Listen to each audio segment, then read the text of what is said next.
Poursuivons. 1$ américain. Les États-Unis étant une colonie britannique jusqu'en 1776. Sur la face, on voit George Washington, le premier président des États-Unis d'Amérique, franc-maçon et un des pères fondateurs. Sur le dos du billet, nous voyons une pyramide avec un œil. Beaucoup reconnaissent cette image qui a été décrite comme un symbole d'une société secrète qui voudrait dominer le monde. Mais peu savent que ceci est nommé le delta lumineux, un symbole maçonnique. Et très peu de gens savent qu'en plus c'est le sceau officiel des États-Unis d'Amérique depuis 1782. Et oui, l'aigle que vous voyez sur le billet est la face du sceau. Et la pyramide est le dos du sceau officiel des États-Unis d'Amérique, fondé par des francs-maçons, George Washington, Benjamin Franklin et j'en passe.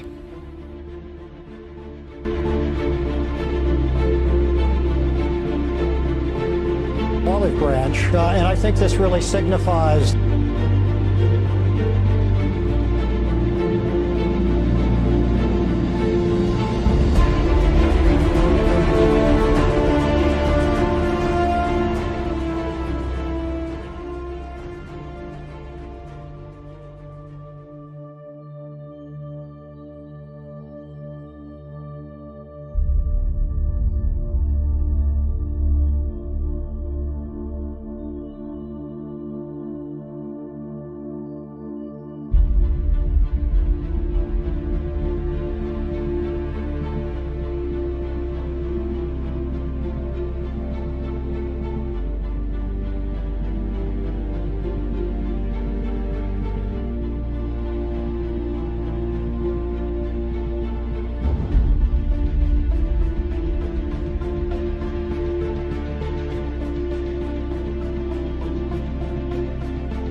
Il y a des siècles, bien avant les soi-disant révolutions, les soi-disant changements de système de gouvernance et les prétendues démocraties, les familles régnantes d'Europe se sont rapprochées et se sont unies par des mariages consécutifs entre eux et se sont finalement unis autour de l'Empire britannique.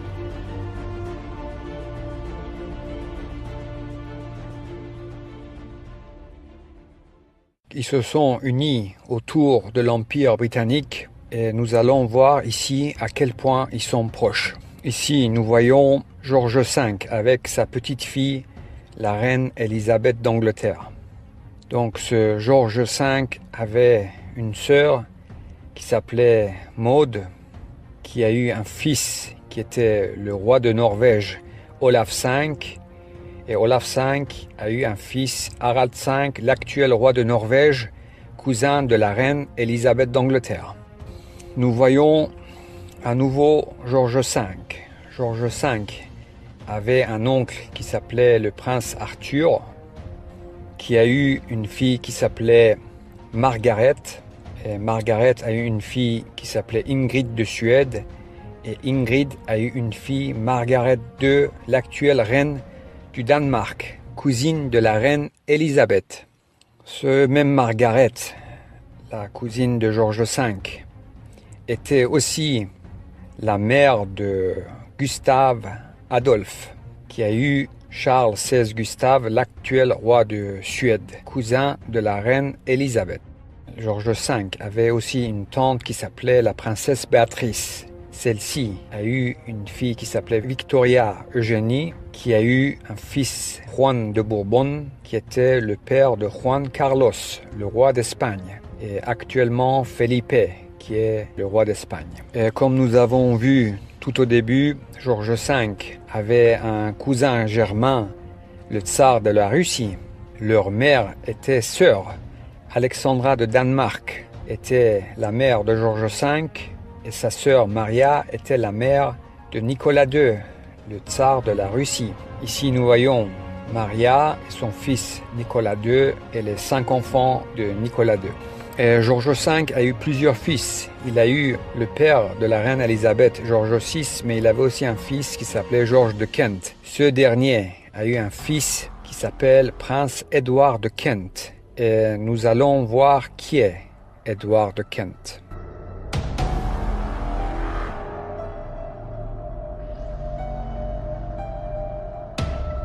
Following Grand Lodges.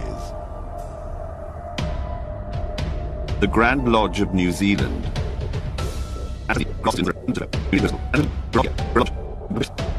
The Grand Lodge of the State of Israel.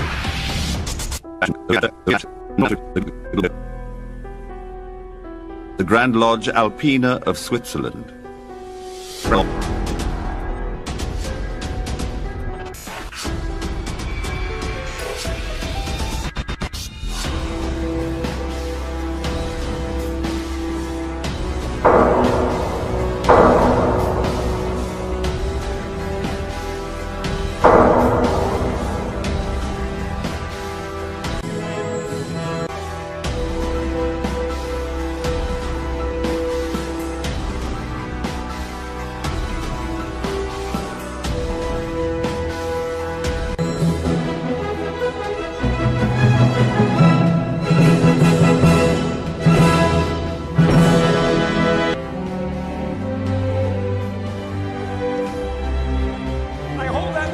Self-evident, Brother Franklin, all men are created equal.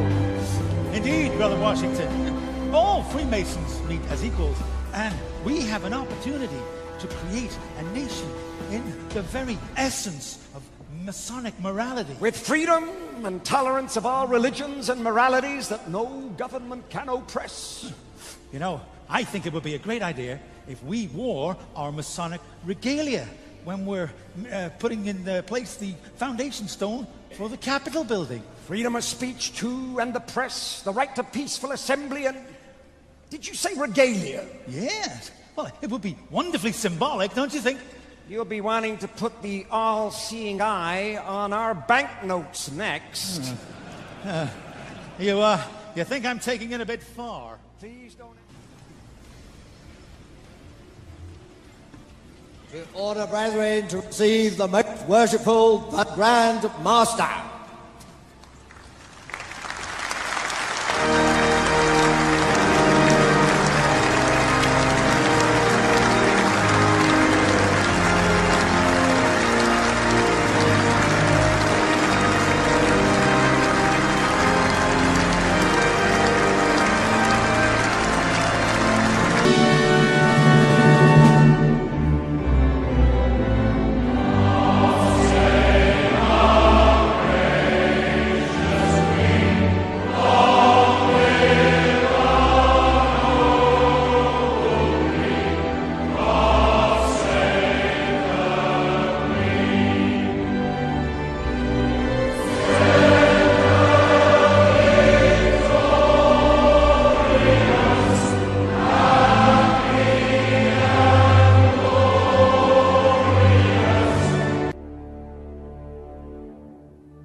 Il y a des siècles, bien avant les soi-disant révolutions, les soi-disant changements de système de gouvernance et les prétendues démocraties, les familles régnantes d'Europe se sont rapprochées et se sont unies par des mariages consécutifs entre eux et se sont finalement unies autour de l'Empire britannique.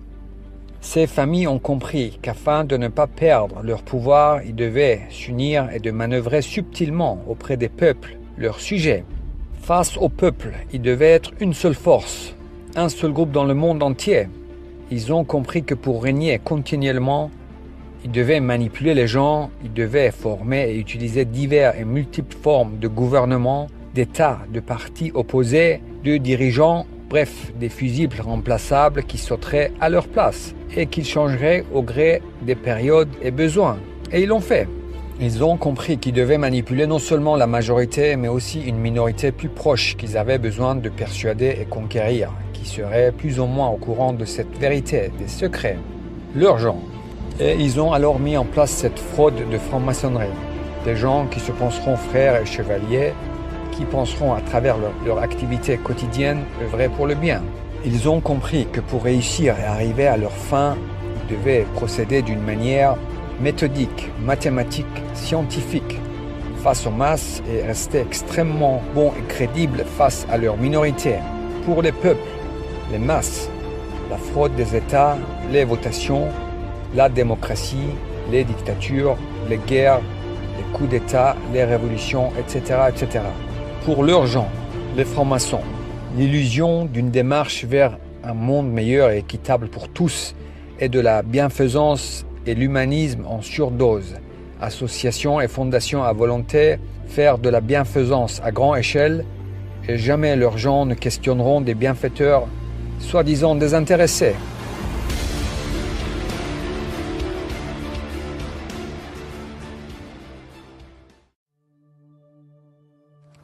Ils se sont entendus dès le départ. Principe premier. Tout sera sous leur contrôle, tout. Personne n'aura le contrôle de l'argent dans le monde sauf eux. Zéro exception. Contrôle absolu. Les grandes sociétés, les multinationales, ils ont créé tout ce qui est grand et tout ce qui grandit et réussit est à eux. 100%, zéro exception, zéro. Différents noms, différentes marques, différents pays, différents fondateurs. 100% à eux. Personne n'aura le contrôle des moyens de propagande sauf eux. Imprimeries, journaux et plus tard les télés, les médias alternatifs, réseaux sociaux, tout. Zéro exception, contrôle absolu. De même que les domaines de la communication, la santé, l'éducation, etc., etc. Différents noms jouant la concurrence, les guerres commerciales et les procès pour rester extrêmement crédibles. Exemple, Google et Yahoo, Microsoft et Apple, Coca-Cola et Pepsi, etc., etc. Tous les multinationales, zéro exception, principe premier. Bien ficelés et bien dirigés de manière méthodique, scientifique, les gens penseront vivre dans un monde divisé par des États et des régimes plus ou moins autoritaires ou démocratiques, alors qu'un seul groupe dirige et décide de quels gens de quel pays doivent bien vivre, quels gens de quel pays doivent travailler plus, quels gens de quel pays doivent souffrir économiquement, etc., etc. Les gens qui doivent, dans tous les cas, vivre convenablement, extrêmement bien, pour ne pas aller les questionner, seront la minorité que contrôlent méthodiquement. Des gens qui les pensent de toute façon bienfaiteurs de l'humanité, qui se penseront frères, penseront faire le bien. Personne ne parlera, tous bien entourés, s'espionnant les uns les autres, et la fraude les espionnant tous, bien consignés, et maintenant les bracelets connectés pour leur bien et le bien des gens.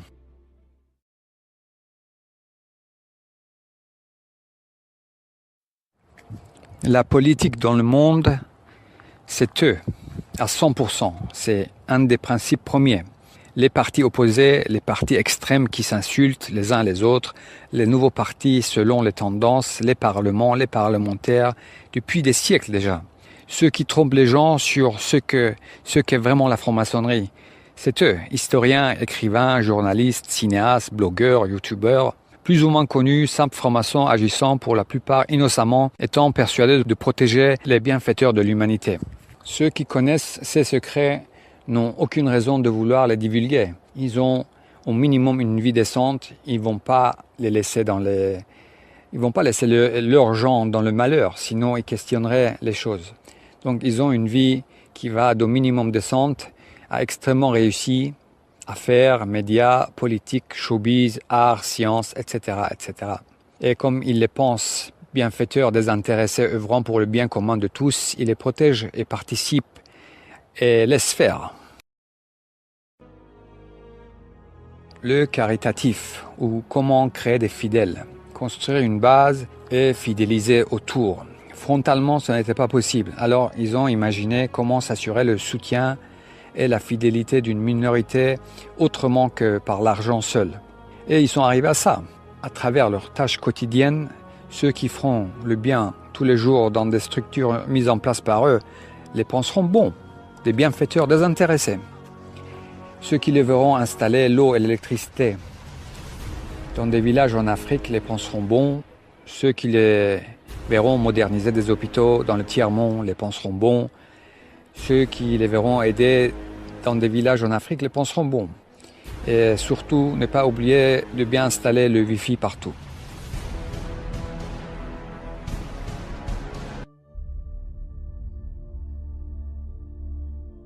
À travers leur acte humanitaire, ils montrent par intérêt une volonté de vouloir faire le bien et aboutir à quelque chose de mieux pour tous. Ce n'est pas le cas, ce n'est pas leur but final. En agissant de sorte, ils savent que des gens honnêtes les protégeront, faisant confiance aux bienfaiteurs simples et désintéressés. Leur acte de bienfaisance est en premier lieu par intérêt, pas pour authentiquement aider. L'intérêt premier étant de séduire, plaire et convaincre une minorité d'accepter et de penser que tout ce qu'ils font est donc bon, et les laisser faire en les protégeant et en restant silencieux. Aider les gens passer par la charité et la solidarité est une stratégie pour plaire et amadouer qu'ils ont élaborée il y a des siècles. Ce n'est pas une fin en soi. Ils ne cherchent pas le bien-être commun. Leur acte caritatif est un calcul, sachant dès le départ que pour acquérir la fidélité des gens qui les protégeront, pas uniquement pour de l'argent, ils devaient de façon crédible paraître extrêmement bons et charitables. Bref, des humanistes bienfaiteurs, désintéressés, et ils l'ont fait. Et le font ainsi. Ils ont compris qu'ils devaient paraître honnêtes, et donc des gens qui ont pillé le monde entier, et des générations de gens dans des pays qu'ils ont qualifiés de non-civilisés se sont mis à promouvoir et vanter l'esprit chevaleresque et l'honnêteté et la moralité à leurs gens. Voilà, il n'y a plus de lutte de pouvoir dans ce monde. Il n'y a pas, il n'y a plus. Cela a été réglé il y a des siècles déjà. Un seul groupe, un seul mène le show. Les révolutions, les révolutionnaires, soi-disant emprisonnés héros, c'est eux. Le putschiste qui fait un coup d'état, le révélateur héros qui se cache dans une de leurs ambassades, c'est eux. Partout les mêmes. Il y a bien longtemps déjà, tout est faux, truqué. Mais il faut que ça reste extrêmement crédible, préparé des années et des décennies en avance, avec de multiples pions présentés au public et rendus plus ou moins connus par leurs médias pour des multiples variantes de scénarios de changement de régime au besoin.